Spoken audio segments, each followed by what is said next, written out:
Welcome back, ladies and gentlemen, to Fallout New Vegas. My name's Camel, and in this video we will be covering all of the rare and unique pieces and sets of heavy armor found in Fallout New Vegas and all of its respective DLCs. To begin with, we will be covering the standalone pieces of heavy armor.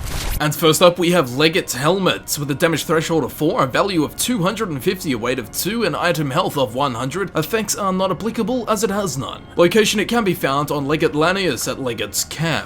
There is corresponding armor which goes along with this set, however it cannot be obtained or equipped, and I will be covering it in the unobtainable armors video for Fallout New Vegas. After obtaining this helmet, there is only a limited amount of time to use it, due to the story ending immediately after.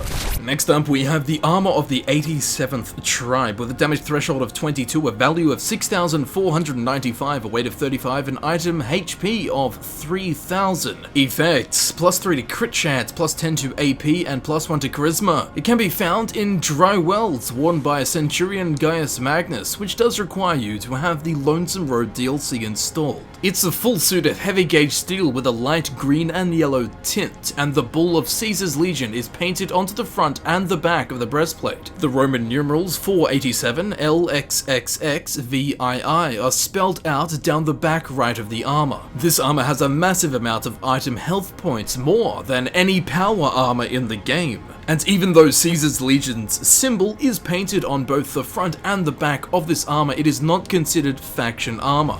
Next, we have the Brotherhood T45D power armor with a damage threshold of 22, a value of 4,500, a weight of 45, an item health of 1,000. Item effects: plus 2 to strength, minus 2 to agility, and plus 10% to rad's resistance. Location: it can be found in Deadwind Cavern near the legendary Deathclaw. Also, if the player convinces the Brotherhood of Steel to assist the NCR in the battle for Hoover Dam, 2 Brotherhood Paladins wearing the Brotherhood T45D power armor will be present during the quest Eureka. The Brotherhood T45D power armor is considered faction armor, and when worn will disguise the player as a Brotherhood of Steel member.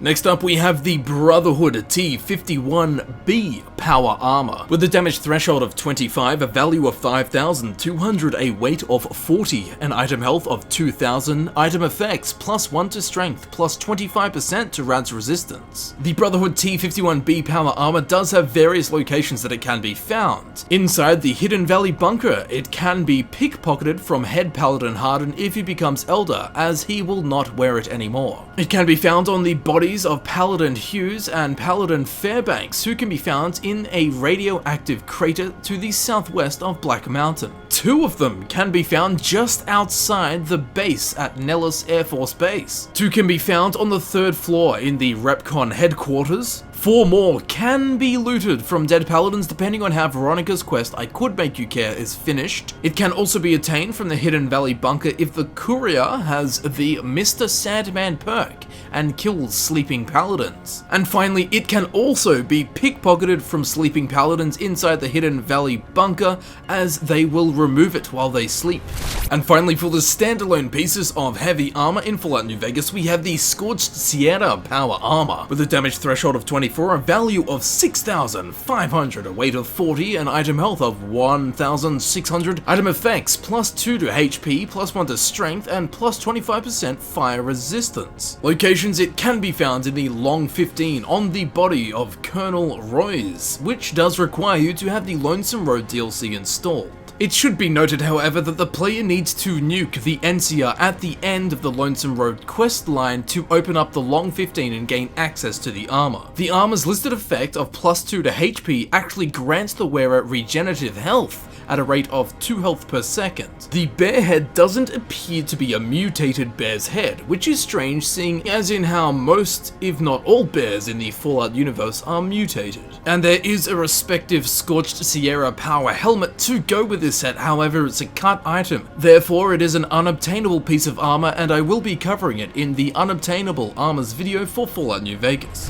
And now we will be moving on to the set of heavy armor in Fallout New Vegas. And first up we have the NCR Salvaged Power Armor with a damage threshold of 20, a value of 3000, a weight of 40, an item health of 1000, effects -2 to agility, and there are various locations as follows. Once the player reaches a level of 16 at the 188 trading post, 2 NCR heavy troopers will appear there wearing this armor set. At Camp Forlorn Hope, this exact same situation applies. At Camp McCarran, 2 can be found on NCR heavy troopers guarding James Sue's office after a certain progression into the main storyline. At Hoover Dam, they can be found on heavy troopers, and finally 1 set can be found inside the NCR Ranger safe house, however it is in very poor condition. The NCR Salvage Power Armor is in fact T45D power armor recovered by the NCR during the NCR Brotherhood War. For identification, it has a yellow NCR bear logo painted on its chest plate and red stripes on the arms. The main differences from the regular T45D power armor are its white coloration, the lack of original shoulder pauldrons, removal of the knee pads, and parts missing from the legs. This is considered faction armor and will disguise the player as an NCR member. Also, something very important to take note of is this is not considered power armor, therefore it does not require the power armor training to use.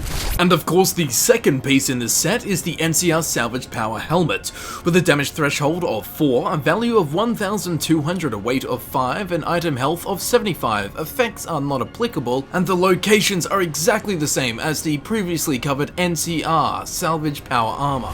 For the next set we have the Remnant Power Armor with a damage threshold of 28, a value of 6495, a weight of 45, an item health of 400. Item effects are +1 to strength and +15 to Rad's resistance. Better watch out, Rads. Locations: just the body, not including the helmet of this set, just the body, can be found at the Deathclaw Promontory, which is an unmarked location that can be found to the east of Cliffside Prospector Camp. A full set of the armor can be obtained during the quest for Ord Lang Sin, and during the final conflict at Hoover Dam after completing for Ord Lang Sin and having the Enclave Remnants help, the NCR, Cannibal Johnson, and both Orion Moreno will wear this armor. The helmet included. The Remnant's power armor has the lowest item HP of any other type of power armor in the game. However, this is balanced out by the fact that it has the highest damage threshold of any armor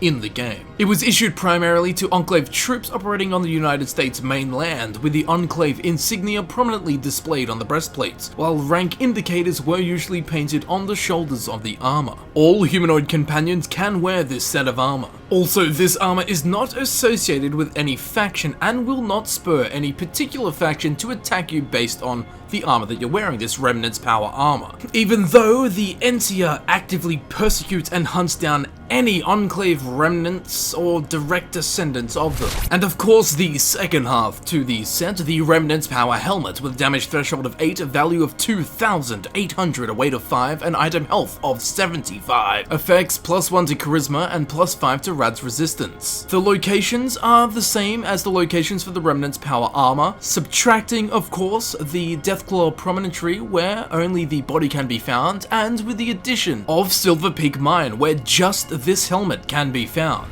For the next set we have the T45D Power Armor with a damage threshold of 22, a value of 4500, a weight of 45, an item health of 1000. Effects are +2 to strength, -2 to agility, and 10% to Rad's resistance. The locations are as follows. Inside the Brotherhood of Steel safe house, a suit can be found, but in very poor condition. In Red Rock Canyon in the Great Khan Armory, full suits of armor in poor condition may be sold by the Great Khan Armorer.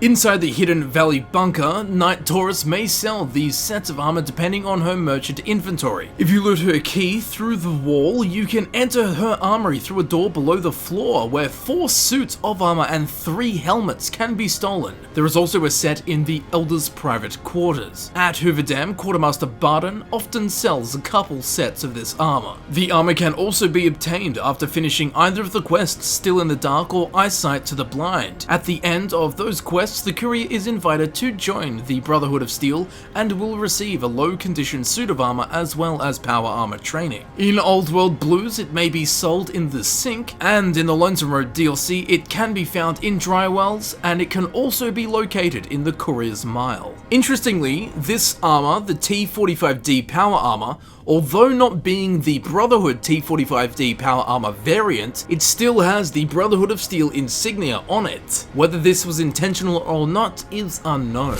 And the second half of the set, the T45D power helmet. With a damage threshold of 5, a value of 1,300, a weight of 5, an item health of 75, effects plus 3 rads resistance. The locations are exactly the same as the T45D power armor, with 2 additional locations, one being the abandoned Brotherhood of Steel bunker, where just this helmet can be found, and secondly inside Caesar's tent along with 2,000 caps and a power fist. This helmet, the T45D power helmet, can be found in a very hard locked case in the tent behind Caesar's throne. And just for some lore, originally this T45D power armor set was developed and manufactured for the United States Army by American defense contractor West Tech. The T45D power armor was the first version of power armor to be successfully deployed in battle. And finally, for the last rare and unique heavy armor set in Fallout New Vegas, we have the T51B power armor. With a damage threshold of 25, a value of 5,200, a weight of 40, an item health of 2,000, effects plus 1 to strength and plus 25 to rads resistance. Locations, a full set can be purchased in the Hidden Valley bunker from Knight Taurus, the Brotherhood Quartermaster. Of course, after completing the quests Still in the Dark and then Eyesight to the Blind or Tend to Your Business. Also, another non-faction related T51B power armor can be found at the Brotherhood of Steel safe house after downloading patch 1.02 on PS3 and Xbox 360, or on PC the patch 1.20. The T51B power armor is different from the Brotherhood T51B power armor because the chest, shoulder and calf armor pieces, as well as a few other parts, are green instead of a whitish grey. It should also be noted that when wearing this armor, back-sheathed weapons will be holstered differently than if the player was not wearing this armor. For example, when not wearing power armor, the player holsters the hunting shotgun with the butt of the gun behind the player's right shoulder. With this armor on, the butt of the gun will be behind the player's right hip. A trivial piece of, well, trivia. And finally, the last piece and the second piece to the set, the T51B power helmet. With a damage threshold of 6, a value of 2,000, a weight of 4, an item health of 100, the effects are plus 1 to charisma and plus 8 to rads resistance. The locations are exactly the same as the T51B power armor, with the addition that a helmet can be found at the Deathclaw Promontory on a dead prospector. And there we have it. That does conclude the rare and unique sets and standalone pieces of heavy armor found in Fallout New Vegas and its respective DLCs. As you can see on screen, there are other videos in this series, so if you would like to check those out, I would appreciate that greatly. If you did enjoy this video, please don't forget to leave a like, don't forget to leave a comment if you have any information to add or any questions, or just anything to say in general. Don't forget to share this video amongst your friends, family, and fellow Vault dwellers, and as always, if you did enjoy this video and you would like to see videos similar to this one, please subscribe. It helps me know that people are interested in these type of videos, and I suppose in the long run will result in more of these kind of videos. Be sure to check out Facebook and Twitter, both links will be in the description, and I would like to thank you very much for watching, and I will see you in the next video. I'll see you there.